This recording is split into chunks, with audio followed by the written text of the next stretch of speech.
माझ्या लग्नाला फक्त 6 महिने झाले होते। या काळात मला माझे पती नरेंद्र यांच्यात खूप बदल जाणवला। नरेंद्र माझ्यापेक्षा त्याची वहिनी दीपिकाच्या बोलण्याकडे जास्त लक्ष द्यायचा। मला ही गोष्ट जास्त खटकायची।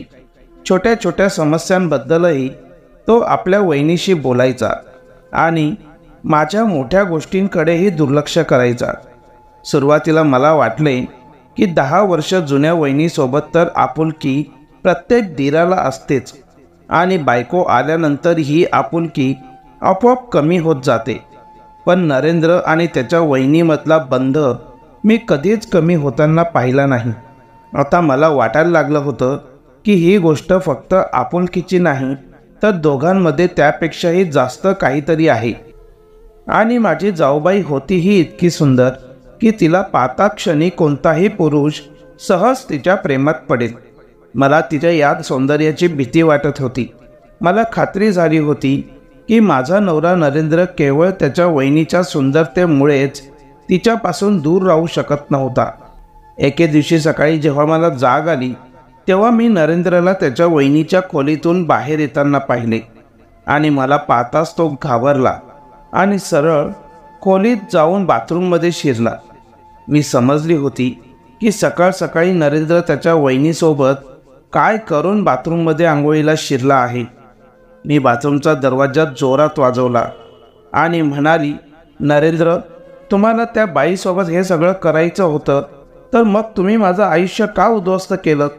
मी आजच माझ्या आईवडिलांच्या घरी जात आहे। माझे बोलणे ऐकताच नरेंद्रने दरवाजा उघडला आणि माझ्या तोंडावर जोरात चापट मारली आणि मग माझाही राग गगनात भिडला। मीही नरेंद्रला जोरदार ठोसा दिला।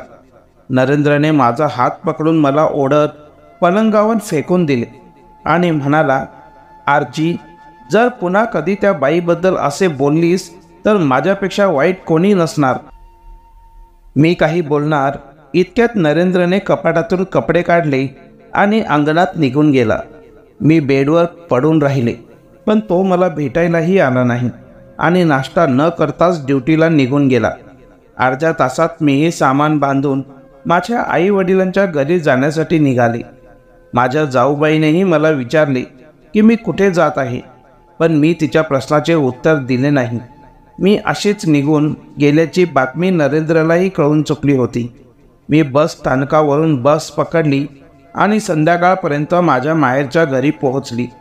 तो मला सतत फोन करत होता पण मी त्याचा कॉल रिसीव्ह केला नाही आणि घरी पोहोचताच मी माझा फोन बंद केला आणि आईला संपूर्ण हकीकत सांगून रडू लागली। ती म्हणाली, आरजी, तू इथे आलीस ते अगदी योग्यच केलंस। आता तू नरेंद्रकडे तेव्हाच जायचे जेव्हा नरेंद्र त्या डायनच्या खोलीपासून दूर राहण्याची शपथ घेतील। असेही नरेंद्रकडे कशाची कमी आहे? कीर्तीनगरमध्येच त्यांचे 2 फ्लॅट आहेत, मग ते तुला सोबत घेऊन वेगळे का नाही राहत? माझी धाकटी बहीण पिंकीही माझी खूप काळजी करत होती। पिंकीचे लग्न होणार होते। लग्नाला 5 महिने बाकी होते। माझी अवस्था पाहून तिलाही सासरच्या नावाची भीती वाटू लागली होती। माझा धाकटा भाऊ रोहित जेव्हा ऑफिसमधून घरी आला तेव्हा मला असं घरी आलेले पाहून तोही अस्वस्थ झाला। पिंकीने रात्रीचे जेवण तयार केले आणि आम्ही सर्व एकत्र जेवायला बसलो। जेवताना मी फोन ऑन केला होता की पुन्हा नरेंद्रचा फोन येऊ लागला।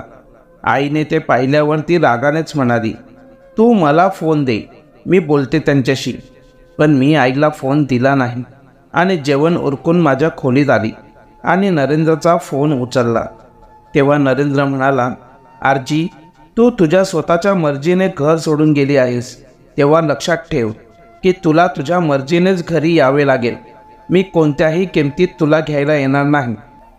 नरेंद्रचे हे धमकीचे शब्द ऐकून माझाही राग गगनाला भिडला। मी म्हणाली की तुम्ही मला घ्यायला का येणार? तुम्हालाही हेच हवं होतं की मी तिथून निघून जायला हवं। आता तुम्हाला हवी तितकी मजा करा त्या बाईसोबत। तुम्ही मला आता न्यायला आलात तरी मी तुमच्यासोबत त्या घरात पाऊल ठेवणार नाही। आता या गोष्टीला 3 महिने उलटले होते। मी नरेंद्रची वाट पाहत राहिली। त्याला त्याची चूक लक्षात आली असती तरी मी माझ्या घरी धावत पळत गेली असती, पण असे काहीही झाले नाही। मी त्याच्या कॉलची वाट पाहत राहिली, पण 3 महिन्यात त्याने मला एकदाही फोन केला नाही. आता मलाही वाटू लागले होते की नरेंद्रने मला सोडले आहे, त्याला माझी गरजच नाही. जर एवढी सुंदर बाई त्याच्याजवळ आहे तर मग त्याला माझ्यासारख्या सामान्य मुलीची गरजच काय आहे. मी नरेंद्रबद्दल विचार करून खूप निराश झाली होती आणि मला अशा अवस्थेत पाहून माझ्या कुटुंबातील सदस्यांनाही दुःख व्हायचे. माझ्या धाकट्या बहिणीचं लग्न जसं जसं जवळ येत होतं तशी गरजी कामं वाढत होती. पिंकीच्या लग्नाला आता 2 महिनेच बाकी होते आणि माझे वडील पण 2 महिन्यांची सुट्टी घेऊन घरी आले होते. ते मला म्हणाले की पिंकीच्या लग्नानंतर ते माझ्या सासरच्या घरी जाऊन नरेंद्रशी फायनल बोलणार आहेत. जर ते तुझ्यासोबत आत्मसमर्पण करण्यास तयार नसतील तर आम्ही त्यांच्यावर हुंडाबळीचा गुन्हा दाखल करू. पण मला ते नको होतं. म्हणूनच पिंकीच्या लग्नाची तारीख जसजशी जवळ येत होती माझ्या हृदयाची धडधड वाढत होती. आई वडिलांच्या घरी येऊन मला 5 महिने झाले होते. पिंकीच्या लग्नाला फक्त 20 दिवस उरले होते आणि लग्नाची पत्रिकाही छापून आली होती. एक दिवस मी नरेंद्रला फोन केला आणि विचारले की नरेंद्र, तुम्ही लग्नाला येणार नाहीत का? नरेंद्र म्हणाला, लग्न? कोणाचं लग्न आहे? मला हेही अजून माहीत नाही. मी म्हणाली, पिंकीचे लग्न आहे 6 तारखेला. नरेंद्र म्हणाला, पण मला तुझ्या घरातून कोणीही कळवले नाही की लग्न पत्रिकाही दिलेली नाही. मी म्हणाली, तुम्ही या घरचे जावई आहात, तुम्ही तर कार्ड न घेता लग्नाला यायला हवे. नरेंद्र म्हणाला, तुझ्या घरच्यांनी जर मला जावई मानले असते तर मला याबद्दल नक्कीच कळवले असते. पण ना तर तुझ्या वडिलांनी मला फोन केला ना तुझ्या आईने. मी म्हणाली, मी तुम्हाला सांगते इतकं पुरेसं नाही का? नरेंद्र म्हणाला की ठीक आहे, मी लग्नाच्या दिवशी पोहोचेन. पिंकीच्या लग्नाच्या दिवशी सकाळी उठून मी छान गुलाबी रंगाची साडी नेसली, जी मला नरेंद्र यांनी गिफ्ट म्हणून दिली होती. त्यांची ही सर्वात आवडती साडी होती.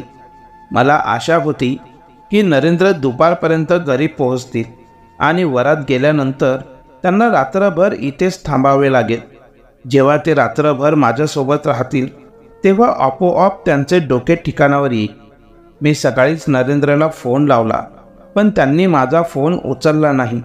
सकाळची संध्याकाळ झाली, पण ना तर नरेंद्र आला ना त्याचा कोणता कॉल आला.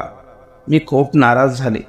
रात्री उशिरापर्यंत पिंकीची आनंदाने पाठवणी केली आणि मी दुःखात माझ्या आईच्या मिठीत जाऊन खूप रडू लागले. बघणाऱ्यांना असे वाटत होते की मी पिंकीच्या पाठवणीमुळे रडत आहे, पण सत्य हेच होते की या क्षणी मी माझ्या स्वतःच्या नशिबावर रडत होते. रात्री उशिरापर्यंत जागूनही मी दुसऱ्या दिवशी सकाळी लवकर उठली आणि माझ्या आईला सांगितले, आई, मी आज माझ्या घरी जात आहे. माझ्या बोलण्यावर माझी आई माझ्यावर खूप चिडली. ती म्हणाली, जो माणूस तुझ्या बहिणीच्या लग्नासाठी वेळ काढू शकला नाही त्याला तुझ्यासाठी वेळही मिळणार नाही. म्हणून धीर धर. तुझे वडील पोलीस खात्यात लहान कॉन्स्टेबल आहेत, म्हणून काय झालं? ते त्या नरेंद्रला त्यांच्या कुटुंबाला सोडणार नाहीत. जेव्हा वडिलांना हे कळले तेव्हा त्यांनाही माझा खूप राग आला आणि त्यांनीही मला जाण्यापासून रोखले. मी दिवसभर नरेंद्रला फोन करत राहिले, पण त्यांचा फोन अजूनही बंदच होता. रात्री मी उदास होऊन बेडवर जाऊन झोपली. आता नरेंद्रकडून कोणतीही आशा उरली नव्हती. मला पूर्ण खात्री झाली होती की लवकरच माझे आणि नरेंद्रचे नाते कायमचे संपुष्टात येईल. पण तेवढ्यातच अचानक माझा फोन वाजला. तो नरेंद्रचाच फोन होता. मी लगेच फोन उचलला. तिकडून नरेंद्रचा आवाज आला. तो रडत म्हणाला, आरची, सर्व संपले. मी म्हणाली, अजूनही काही संपलेले नाही. तुम्ही माझ्या घरी येऊन मला इथून घेऊन गेलात तर आपले नाते अजूनही जतन होऊ शकते. नरेंद्र म्हणाला, मी आपल्या नात्याबद्दल बोलत नाहीये. असे म्हणत नरेंद्र पुन्हा रडू लागला. मी म्हणाली, नरेंद्र, काय झालं आहे? तुम्ही इतके रडत का आहात? नरेंद्र म्हणाला, परवा रात्री उशिरा भाऊ आणि वहिनीचा अपघात झाला आणि त्यात भावाचा जागीच मृत्यू झाला, तर वहिनी अजूनही रुग्णालयात आहेत. नरेंद्रच्या तोंडून हे ऐकून मला धक्काच बसला. फोन कट केल्यानंतर मी माझ्या घरी हे सर्व सांगितल्यावर माझ्याही घरात शोककळा पसरली. माझ्यामुळे माझ्या घरच्यांना नरेंद्रचा भाऊ आणि वहिनी यांचा तिरस्कार होता. पण जेव्हा त्यांनी दोघांच्या अपघाताविषयी ऐकले तेव्हा त्यांचा सर्व द्वेष नाहीसा झाला आणि वडिलांनी ताबडतोब माझा धाकटा भाऊ रोहितला बोलावून माझ्या सासरी जाण्यासाठी गाडी बुक करण्यास सांगितली. पहाटे 4 पर्यंत आम्ही तिथे हॉस्पिटलला पोहोचलो. माझी जाऊबाई दीपिकाची प्रकृती अत्यंत नाजूक होती. माझ्या जाऊबाईला मूल होत नव्हते. विविध उपचारांनंतर ते वेगवेगळ्या मंदिरात प्रार्थनेसाठी जात होते. अवघ्या 2 दिवसांपूर्वी पती पत्नी दोघेही बालाजीच्या दर्शनासाठी गेले होते आणि परत येताना त्यांचा भीषण अपघात झाला. नरेंद्र यांच्या भावाचा जागीच मृत्यू झाला आणि काल त्यांचे शवविच्छेदन करून अंतिम संस्कारही करण्यात आले. पण जाऊबाई अजूनही कोमातच होत्या. काही दिवस माझ्या जाऊबाईचे उपचार चालू होते. माझे कुटुंब पुन्हा माझ्या माहेरी निघून गेले होते. आता दवाखान्यात माझी जाऊबाई पूर्णपणे माझ्यावर अवलंबून होती. नरेंद्र सकाळी ड्युटीला जायचा आणि रात्री ड्युटीवरून परतताना हॉस्पिटल मार्गे घरी यायचा. मी दवाखान्यात राहून रात्रंदिवस माझ्या जाऊबाईची काळजी घ्यायची. ते पाहून नरेंद्रच्या वागण्यातही फरक पडला. ते पुन्हा माझ्यावर खूप प्रेम करू लागले. हॉस्पिटलमध्ये राहून 1 महिना उलटून गेला होता. आता हॉस्पिटलच माझे घर झाले होते. या दरम्यान माझ्या जाऊबाईच्या तब्येतीत एवढी सुधारणा झाली होती की त्या शुद्धीवर आल्या होत्या. तिलाही तिच्या पतीच्या मृत्यूची बातमी कळाली होती, पण ती कोणाला काही बोलण्याच्या मनस्थितीत नव्हती. 2 महिन्यांनी डॉक्टरांनी तिला डिस्चार्ज दिला आणि माझी जाऊबाई घरी आली. माझ्या सासरच्या घरी माझे सासू सासरे दोघेही नव्हते. लग्न करून मी सासरी आली तेव्हा घरात माझ्या व्यतिरिक्त फक्त 3च लोक राहत होते. नरेंद्र आणि नरेंद्रचा भाऊ आणि वहिनी. माझी जाऊबाई दीपिका या घराची मालकीण होती. सर्व काही तिच्या देखरेखीखाली व्हायचे. पण आता दीपिका इतकी अशक्त आणि असहाय्य झाली होती की मला तिची काळजी घ्यावी लागत होती. हळूहळू 3 महिने उलटून गेले. माझ्या जाऊबाईची तब्येत आता बरीच सुधारली होती. तिची तंदुरुस्ती परत येत होती, पण ती अजूनही कोणाशी बोलण्याच्या मनस्थितीत नव्हती. माझ्या जाऊबाईच्या कुटुंबात कोणीच नव्हते, त्यामुळे तिची सर्व प्रकारची सेवा मलाच करावी लागली. याच दरम्यान मला कळाले की मी गरोदर आहे. तेव्हा मी ही बातमी सर्वप्रथम नरेंद्रला सांगितली. तो खूप आनंदी झाला आणि थेट आपल्या वहिनीकडे गेला आणि तिला ही आनंदाची बातमी सांगितली. माझ्या जाऊबाई काही बोलू शकल्या नाहीत, पण तिच्या चेहऱ्यावर हलकेच हसू दिसत होते. याचा अर्थ असा आहे की तिलाही खूप आनंद झाला होता. हळूहळू वेळ गेला आणि माझा 8वा महिना सुरू झाला. या दरम्यान मला असे जाणवले की नरेंद्र पुन्हा त्याच्या वहिनीच्या जवळ जात आहे. गरोदरपणामुळे माझी अवस्था अशी झाली होती की मला घरातील आवश्यक कामही करता येत नव्हती आणि नरेंद्र ड्युटीवर गेल्यानंतर बहुतांश वेळ मी माझ्या खोलीतच राहायचे. रात्री जेव्हा नरेंद्र ड्युटीवरून परतायचा तेव्हा तो माझ्यासाठी जेवण आणायचा आणि त्याच्या वहिनीसाठी ज्यूस आणायचा. मी स्वतः जाऊन माझ्या जाऊबाईला ज्यूस द्यायची आणि मग माझ्या खोलीत येऊन मी आणि नरेंद्र जेवण केल्यानंतर झोपायचो. सकाळी मी उशिरा उठायचे, तोपर्यंत नरेंद्र नाश्ता बनवून घ्यायचे. माझ्यासोबत सकाळचा नाश्ता करून तो तयार होऊन आपल्या ड्युटीला निघून जायचा. एके दिवशी पोटात दुखत असल्याकारणाने माझे डोळे लवकर उघडले. नरेंद्रला वाटले की मी अजूनही झोपलेली आहे, म्हणून तो उठला आणि खोलीतून बाहेर निघाला.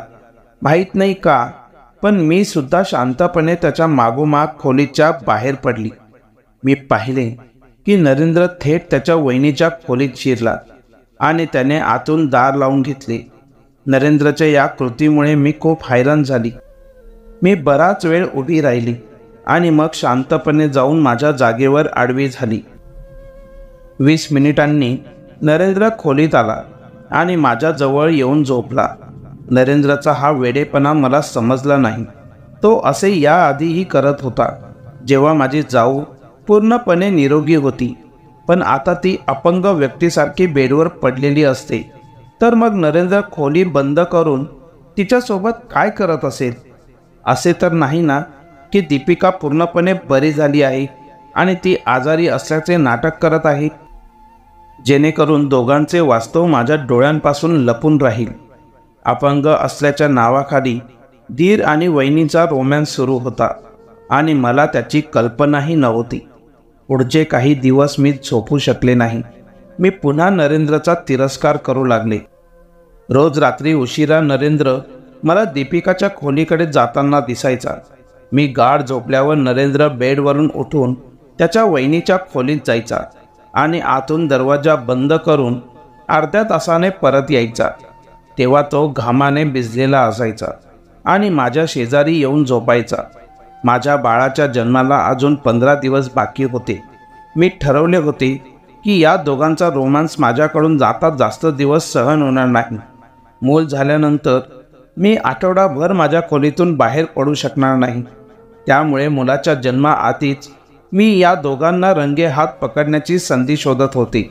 नरेंद्र रात्री घरी आल्यावर नेहमीप्रमाणे माझ्यासाठी जेवण आणि त्याच्या वहिनीसाठी ज्यूस घेऊन आला आणि ज्यूसचा ग्लास माझ्याकडे देत म्हणाला की वहिनीला ज्यूस देऊन ये, मग आपण मिळून जेवण करूया.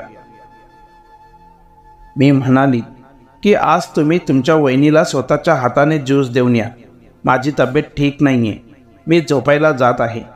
असे म्हणत मी नरेंद्रसमोर बेडवर आडवी झाली. नरेंद्र ज्यूसचा ग्लास घेऊन तर गेला तेव्हा मी पाहिले की पुन्हा वहिनीचा दरवाजा आतून बंद होता आणि 10 मिनिटांनी दरवाजा उघडला. नरेंद्र हातात रिकामा ग्लास घेऊन खोलीत येताना पाहून मी बेडवर पडली. खोलीत येताच नरेंद्र म्हणाला, तू अजूनही झोपलेली आहेस? उठ आणि जेवायला घे, मलाही भूक लागली आहे. माझी भूक तर कधीच मेली होती, पण पोटात वाढणाऱ्या मुलासाठी मला खावे लागले.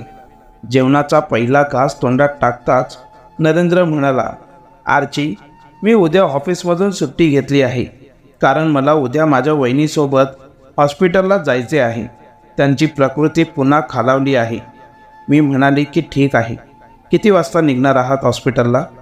नरेंद्र म्हणाला, मी सकाळी लवकर निघेन. वहिनीच्या उद्या खूप टेस्ट होणार आहे, त्यामुळे मला यायला उशीर होईल. जेवण झाल्यावर नरेंद्र लवकर झोपला, पण मी रात्रभर जागे राहिली. माझी झोप गायब झाली होती. मी फक्त सकाळ होण्याची वाट पाहत होती. सकाळी उठल्यावर नरेंद्रने नाश्ता बनवला आणि माझ्यासोबत नाश्ता करून तो त्याच्या वहिनीला गाडीत घेऊन हॉस्पिटलला निघाला. नरेंद्र निघून जाताच मी बाजारात गेली आणि तिथून एक स्पाय कॅमेरा विकत घेतला आणि माझ्या जाऊबाईच्या खोलीत अशा ठिकाणी बसवला जिथून त्यांची संपूर्ण खोली कव्हर झाली होती. तो कॅमेरा मी माझ्या मोबाईलला कनेक्ट केला. हे सर्व करत असताना मला दुपारचे 3 वाजले होते. तेवढ्यात नरेंद्रचा फोन आला की तो हॉस्पिटलमधून परतत आहे. आज मी माझ्या कामावर खूप खुश होते. उद्यापर्यंत माझ्याकडे पुरावे असतील ज्याच्या आधारे नरेंद्र आणि त्याच्या वहिनीचे वास्तव माझ्यासाठी गुपित राहणार नाही. नरेंद्र त्याच्या वहिनीसोबत हॉस्पिटलमधून घरी आला आणि तिला खोलीतल्या बेडवर बसवून माझ्या खोलीत आला आणि मग त्याने सर्व औषधे माझ्या हातात दिली आणि मला समजावून सांगू लागला की कोणते औषध आणि कधी घ्यायची आहेत. यावेळी त्याचे एक्सप्रेशन पाहून मला असे वाटत होते की दीपिका ही त्याची वहिनी नसून त्याची पत्नी आहे. रात्री नरेंद्र स्वतः ज्यूस आणि औषधे घेऊन त्यांच्या वहिनीच्या खोलीत गेला आणि अर्ध्या तासात परतला. रात्रीचे जेवण करून तो झोपला आणि मी सकाळची वाट पाहत राहिले. मी गाढ झोपेत असताना नरेंद्र उठला आणि त्याच्या वहिनीच्या खोलीत गेला. अर्ध्या तासानंतर तो घामाने भिजत परतला आणि माझ्या शेजारी येऊन पुन्हा झोपला. नरेंद्र त्याच्या ड्युटीवर निघून गेल्यावर मी कालपासून ते आत्तापर्यंत झालेली सर्व रेकॉर्डिंग पुन्हा सुरू केली. तेव्हा माझ्या पायाखालची जमीनच सरकली. नरेंद्र त्याच्या वहिनीच्या खोलीत गेला. त्याने तिला उचलून व्हीलचेअरवर बसवले आणि त्याने वहिनीची घाणेरडी चादर उचलली आणि बाजूला ठेवली. मग त्याने त्या जागी आदल्या दिवशी धुतलेली बेडशीट टाकली.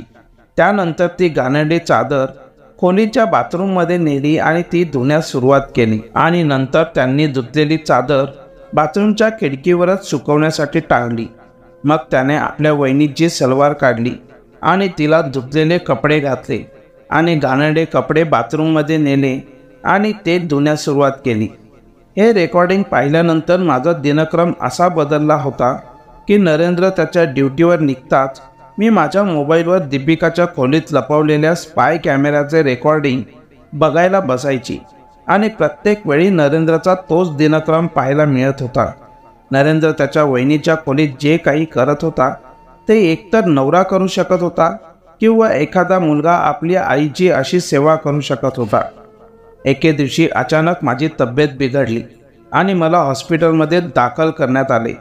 2 दिवसांनंतर मी एका सुंदर मुलाला जन्म दिला आणि काही दिवसातच मी माझ्या मुलाला घेऊन घरी आली। या दरम्यान माझी काळजी घेण्यासाठी माझी आईसुद्धा माझ्या सासरच्या घरी आली। एके दिवशी मी माझ्या आईला नरेंद्र आणि त्याच्या वहिनीचा व्हिडिओ दाखवला तेव्हा तिने तिच्या कपाळावर हात ठेवला आणि मला म्हणाली, आर्ची, तू खूप भोळी आहेस। हे दीर आणि वहिनी यांच्यातील प्रेम नसून हे फक्त एक नवराच करू शकतो। मी आजच घरी जात आहे आणि काही दिवसांनी तूही या बाळाला सोबत घेऊन घरी ये। मी आता तुला यापुढे इथे राहू देणार नाही। ज्या दिवशी माझा मुलगा 1 महिन्याचा झाला माझ्या जाऊबाईची तब्येत जास्तच बिघडली आणि दुसऱ्याच दिवशी तिचा रुग्णालयात मृत्यू झाला। दीपिकाच्या मृत्यूने नरेंद्र पूर्णपणे उद्ध्वस्त झाला होता। असे वाटत होते की जणू काही नरेंद्रची खरी आईच वारली आहे। काही दिवसांनी एके दिवशी मी नरेंद्रचा मूड पाहून त्याला विचारलेच की नरेंद्र, आता वहिनी या जगात नाहीत आणि मला माहीत आहे की तुमचे त्यांच्यावर खूप प्रेम होते। एक मुलगाही आईवर इतकं प्रेम करत नाही। त्यांचे घाणेरडे कपडे तुम्ही तुमच्या स्वतःच्या हाताने धुवायचे, पण असं का? नरेंद्रने माझ्याकडे पाहिलं आणि दीर्घ श्वास घेतला। थोडा वेळ शांततेनंतर तो म्हणाला, मी आणि माझा मोठा भाऊ सतीशने आमच्या लहानपणी खूप काही सहन केले आहे। माझी खरी आई माझ्या लहानपणीच वारली आणि माझ्या वडिलांनी दुसरं लग्न केलं। माझ्या वडिलांच्या मृत्यूनंतर माझ्या सावत्र आईने माझ्या वडिलांची संपूर्ण मालमत्ता स्वतःच्या ताब्यात घेतली आणि आम्हाला ठोकरं खाण्यास भाग पाडले। माझ्या भावाने मेहनत करून मला लिहायला आणि वाचायला शिकवले। 10 वर्षांपूर्वी माझ्या मोठ्या भावाने दीपिकाशी लग्न केले, जी तिच्या आईवडिलांची एकुलती एक मुलगी होती। दीपिका वहिनीचे आईवडीलही तिला सोडून हे जग सोडून गेले होते। माझ्या वहिनीची जी काही संपत्ती होती ती तिने माझ्या भावाला दिली आणि ती माझ्या आईप्रमाणे माझा सांभाळ करू लागली। मी माझी खरी आई पाहिली नव्हती, पण वहिनीने माझ्या खऱ्या आईची पोकळी भरून काढली होती। 5 वर्षांपूर्वी मला न्यूमोनिया झाला होता आणि मी 1 महिना अंथरुणावर पडून होतो। या काळात माझ्या वहिनींनी माझी काळजी घेतली। दुसरी कोणी स्त्री असती तर तिने माझ्या घाणेरड्या कपड्यांना हातही लावला नसता, पण दीपिका वहिनीने माझे घाणेरडे अंथरूण साफ करायची आणि स्वतःच्या मुलाप्रमाणे माझे कपडे धुवायची। त्यांच्या काळजीमुळेच मी मृत्यूच्या जबड्यातून परत आलो, पण माझ्या काळजीत तेवढी ताकद नव्हती, म्हणूनच मी माझ्या वहिनीला वाचवू शकलो आहे। असे म्हणत नरेंद्र माझ्या खांद्यावर डोके ठेवून रडू लागला। त्याची अवस्था पाहून मलाही रडू यायला लागलं। तसेच नरेंद्रबद्दलचे माझे सर्व गैरसमजही दूर झाले। मी स्वतःला खूप भाग्यवान समजू लागली की मला नरेंद्रसारखा नवरा भेटला आहे। मी लगेच आईला फोन केला आणि म्हणाली, आई, मी आता घरी येणार नाही। तर मित्रांनो, कधीकधी डोळ्यांनी पाहिलेल्या गोष्टीही सत्य असू शकत नाहीत। त्यामुळे कोणताही निर्णय घेण्याआधी त्या गोष्टीची शहानिशा करून मगच अंतिम निर्णय घ्यावा, अन्यथा आपली चूक लक्षात येईपर्यंत वेळ निघून गेलेली असेल। मित्रांनो, मला आशा आहे की तुम्हाला आमची कथा आवडली असेल। जर तुम्हाला कथा आवडली असेल तर व्हिडिओला लाईक करा, चॅनलवर नवीन आला असाल तर चॅनलला सबस्क्राईब करा आणि हो, नोटिफिकेशन बेल दाबायला अजिबात विसरू नका, जेणेकरून तुम्हाला पुढील अपडेट सर्वात आधी मिळतील। तुमचा मौल्यवान वेळ कथा ऐकण्यासाठी दिल्याबद्दल खूप खूप धन्यवाद। पुन्हा भेटू अशाच एका नवीन कथेसोबत। थँक्यू।